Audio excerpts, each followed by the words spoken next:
tener en el estudio a nuestro primer invitado. Se trata del doctor Jesús María Casal, doctor en Derecho, profesor titular de Derecho Constitucional, decano de la Facultad de Derecho de la UCAP, presidente de la Comisión Nacional de Primaria. Buenas tardes. Hola Jesús Vladimir, ¿cómo María, te gracias va? por Un acompañarnos. cordial saludo, gracias por la invitación. De verdad, gracias que poder contar con tu presencia. Y bueno, porque tuviste una pausa luego de tu activa participación como presidente de la Comisión de Primarias, ¿no? Así es, sí, pero viendo el desarrollo pues, de los acontecimientos, lo más importante es apreciar esa recuperación de la ruta electoral, porque fue uno de los objetivos que nos trazamos al organizar la elección primaria. Veíamos al comienzo un electorado muy desesperanzado, muy desmotivado, con mucha pasividad, mucha frustración, mucho desconcierto, ¿no? Y hoy está claro que hay un convencimiento general sobre la necesidad de preservar siempre la ruta electoral como un canal institucional, como un canal cívico, democrático, aún con las dificultades del contexto que tenemos. Entonces, los estudios de opinión también te dicen eso. En aquel momento, junio de 2022, alrededor de un 35% de los consultados decían que participarían en la elección presidencial. Ahora se puede redondear que un 70% manifiesta su voluntad de participar, ¿no? Y eso nos parece que es importante porque todo indica que esa fecha, el 28 de julio, va a ser un gran día para la historia de Venezuela, indistintamente de cuál sea la posición que se tenga, y por eso hacemos un llamado también a que nadie se pierda esa fecha, ¿no? A que todos los venezolanos participemos en esa capacidad que nos da la democracia de definir políticamente nuestro futuro, ¿no? Esa capacidad de autodefinición política que es propia de la democracia, que no la desperdiciemos. A propósito del proceso de primarias, ese fue un tiempo muy accidentado para ustedes, ¿no? Así es. Incluso había quienes vaticinaban que no iba a haber primarias, que las primarias no se iban a realizar, tanto de sectores del gobierno como de sectores opositores que no creían en la primaria. Incluso hubo renuncias de miembros de la comisión de primaria y, en fin, fue un proceso bastante accidentado. Sin embargo, pues, las primarias no resolvieron la cuestión candidatural, porque si bien se eligió una candidata, la candidatura no se resolvió, sino en un cónclave de la plataforma unitaria.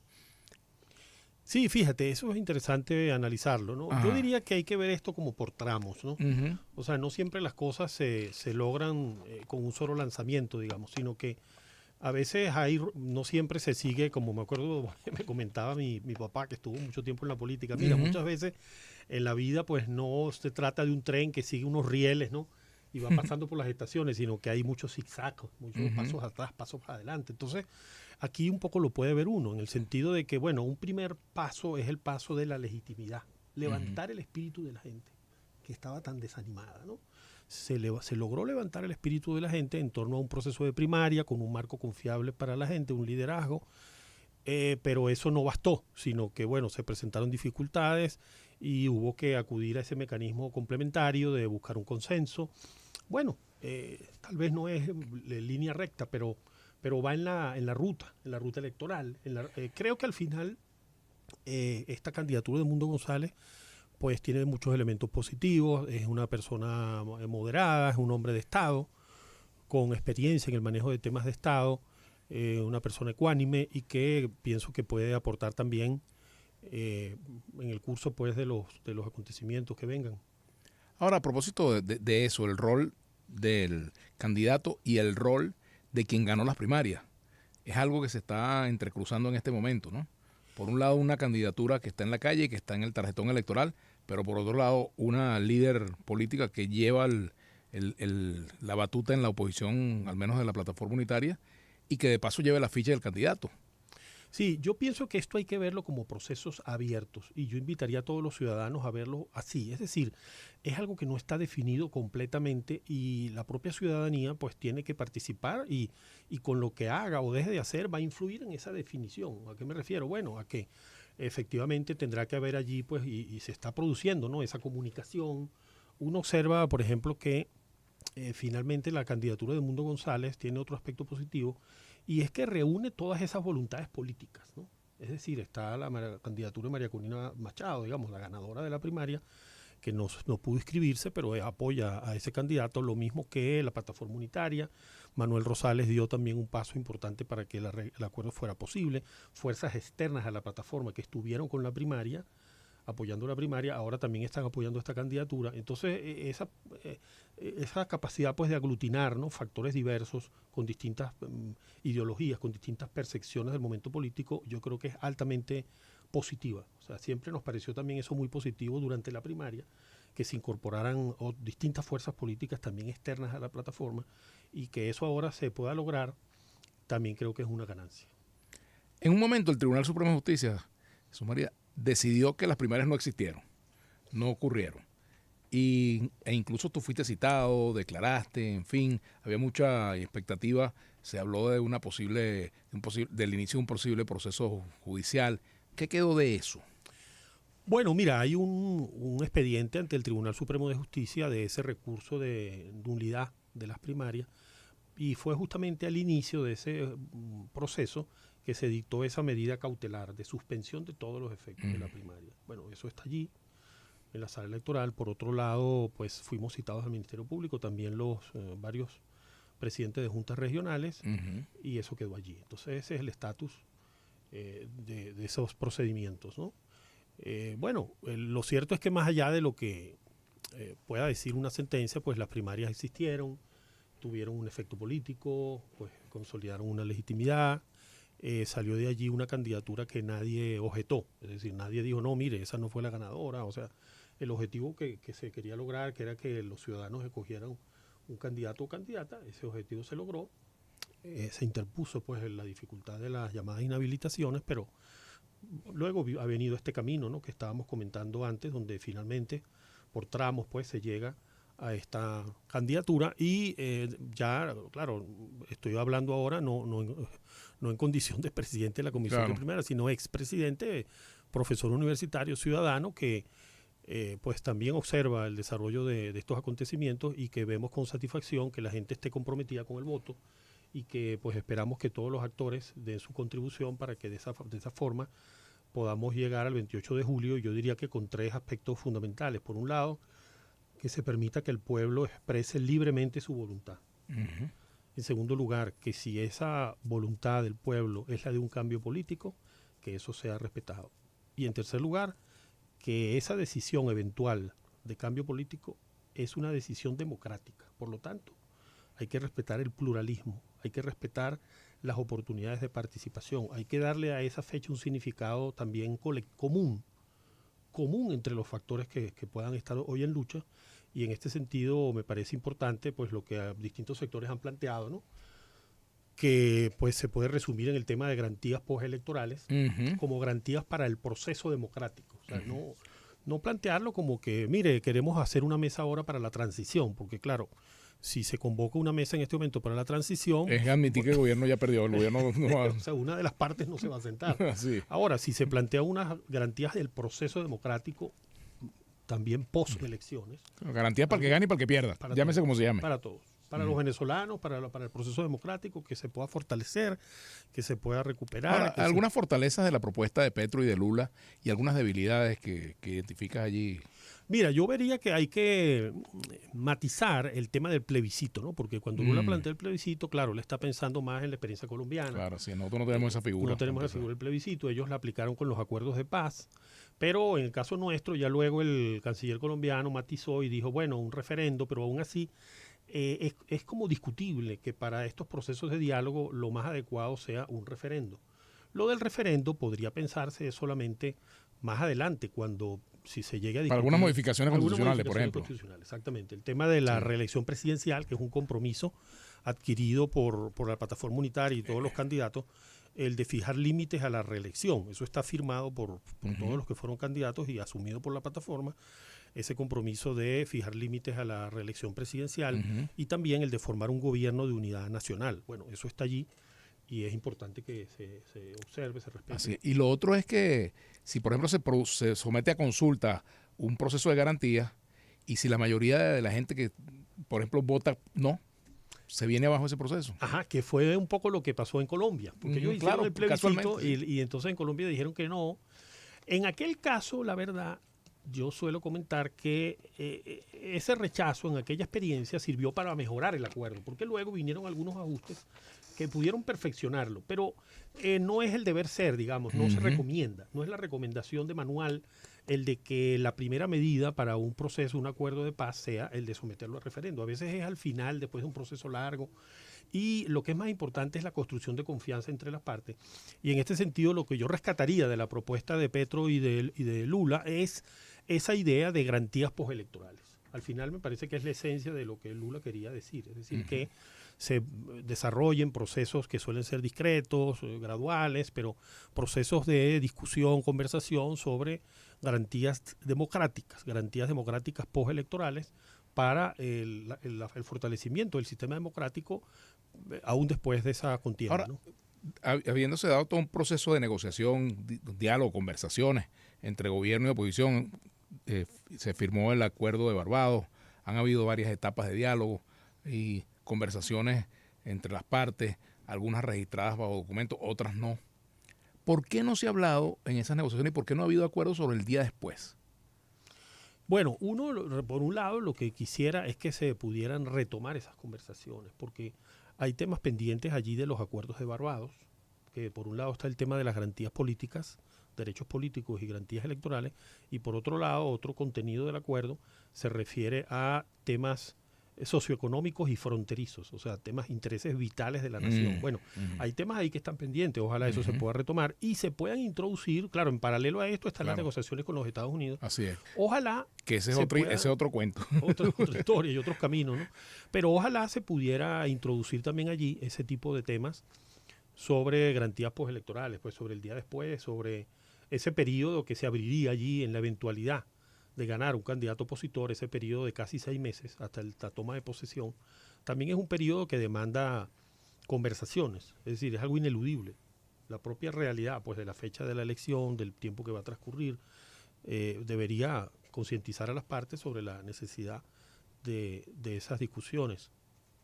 También hay un aspecto y tiene que ver con la admisión de una eventual derrota por parte del gobierno, ¿no? Hay desde el gobierno, desde algunos voceros del oficialismo, voceros oficiales u oficiosos, que comienzan a cuestionar una idea que viene tomando cuerpo en buena parte quizás del electorado opositor y del liderazgo opositor, de que bueno, ya es irreversible la victoria de Mundo González Urrutia, que ya ganó, en fin, y cierto triunfalismo que en el chavismo lo interpretan como una tentación de desconocer unos resultados adversos. ¿Cómo se maneja eso? Sí, yo suelo decir, comentaba ahora en un evento que se realizó en la Universidad de los Andes, donde pues coincidieron especialistas de distintas profesiones y de distintas opiniones también políticas, que soy optimista pero no triunfalista. Hay que tener cuidado efectivamente con el triunfalismo. Sí, rescatar ese espíritu positivo que se percibe en la ciudadanía, ¿no? Esa voluntad de participar, esa voluntad de que realmente pues se puede mantener la esperanza en que el 28 de julio pueda producirse un cambio político en un marco democrático y quienes no estén de acuerdo con ese planteamiento pues también que vayan con mucho entusiasmo a participar en las elecciones. Entonces, pero pienso que efectivamente no se debe ser triunfalista porque el tiempo que queda, que pudiera no parecer tan largo, pero pueden suceder muchas cosas. O sea, ya la experiencia indica que entonces no se debe ser triunfalista y se debe ir tratando de construir el escenario en el cual pueda fluir de la manera más apropiada el proceso electoral. Y parte de eso es justamente el tema de las garantías postelectorales, es decir, qué significado se le da a esa fecha y a ese acontecimiento y cómo nos va a encontrar, porque a veces la gente habla del 29 de julio, bueno, como algo no sabemos qué va a pasar, la providencia dirá qué nos deparará el 29 de julio, pero es que el 29 de julio hay que construirlo desde ahora, hay que irlo planificando desde ahora, pero no solo que cada sector por separado planifique su juego, ¿no? que es lo peligroso, sino que haya, sin perjuicio de eso, que es natural que ocurra, pero algún tipo de conversaciones, de intercambios sobre lo que se abriría en ese momento. Sí, lo que ocurre es que quizás para algunos actores la negociación o la posibilidad de llegar a acuerdos no era el plan A, sino quizás un plan B en caso de que algunas otras alternativas no funcionaran.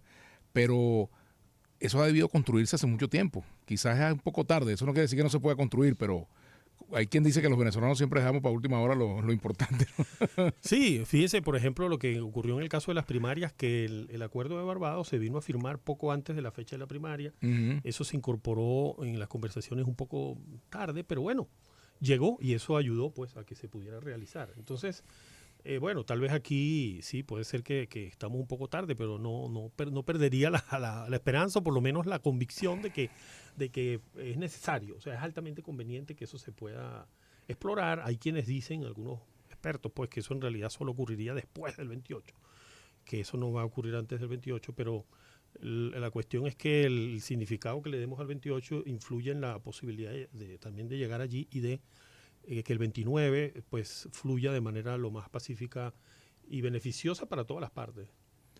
También hay un punto que quiero plantearle a Jesús María Casal, doctor en Derecho, expresidente de la Comisión Nacional de Primaria, y se refiere precisamente a los acuerdos entre los distintos factores que componen la plataforma unitaria y otros factores que no están en la plataforma y que, bueno, se han sumado a la unidad opositora en torno a Edmundo González Urrutia. ¿Están claras las reglas de juego con respecto a la gobernabilidad en caso de triunfarse? ¿Están claras las reglas de juego con respecto a las propuestas programáticas? ¿Las propuestas que se están enarbolando son las propuestas que los candidatos, que los participantes en las primarias definieron o no necesariamente? Bueno, lo que uno ha escuchado hasta ahora del embajador González Urrutia, yo lo encuentro en línea en sintonía, pues, con lo que fue el programa mínimo, Uh-huh. porque se habla precisamente de un espíritu de unidad. También aquí en este documento se habla de una reconciliación nacional en libertad. Esto también se ve en el discurso de Urrutia, González Urrutia. Y pues otros temas tal vez más específicos, tal vez no ha llegado el momento de discutirlos, pero pienso que la ruta tiene que ser la de buscar una coalición lo más amplia posible. Es decir, creo que todo lo que implique incluir a más actores, a más visiones, a más perspectivas programáticas, porque este momento no es un momento normal de la política. Esto no es un momento para que se busque una ideología depurada de un partido, de una oferta programática de uno u otro extremo o de una u otra posición, sino es un momento de salvación nacional, es decir, de pensar en Venezuela en una hora crítica y que por lo tanto lo que hay que hacer es sumar voluntades, sumar visiones y que el mayor número de organizaciones políticas se sientan que están tomadas en cuenta. ¿Crees que eso se está haciendo realmente? Esperaría, pues, desearía altamente que eso se profundice. Entiendo que hay, veo señales, se ven señales pues del acercamiento, ¿no? De conversaciones del mundo con Mundo González, con María Corina Machado. Bueno, parece que ha salido a relucir el tema de los comanditos. Bueno, el MAS creo que hizo una propuesta también sobre, y también Caleca, ¿no? Ha hecho planteamientos. Bueno, todo eso hay que considerarlo como algo de mucha importancia porque eso va a enriquecer el proceso sin ninguna duda. Hay otro aspecto y tiene que ver con lo que pueda pasar de aquí al 28. Por supuesto no tenemos la bolita de cristal, no sabemos qué puede pasar, pero bueno, mucha gente se pregunta, ¿será que el gobierno permitirá que la candidatura de Edmundo González Urrutia siga creciendo, siga sumando apoyo y que se convierta en algo indetenible? ¿Será que vendrá alguna maniobra política para impedir que esa candidatura cristalice finalmente? ¿Qué pasará con la tarjeta? ¿Anularán la tarjeta de la unidad? En fin, hay como un conjunto de preguntas en torno a esto, o es tarde ya para que esas cosas ocurran. Bueno, hay quienes dicen que cada día que va pasando es más difícil que esas cosas ocurran.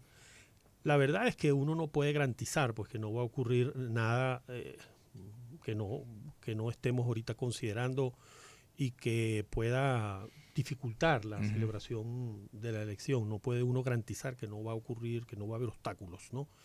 Pero lo que se observa, pues, después de esas primeras fases un poco complejas de inscripción de candidatos, sustitución, ¿no? Con los criterios que se vinieron sosteniendo, de que tenía que ser dentro de la sustitución, dentro de los ya postulados.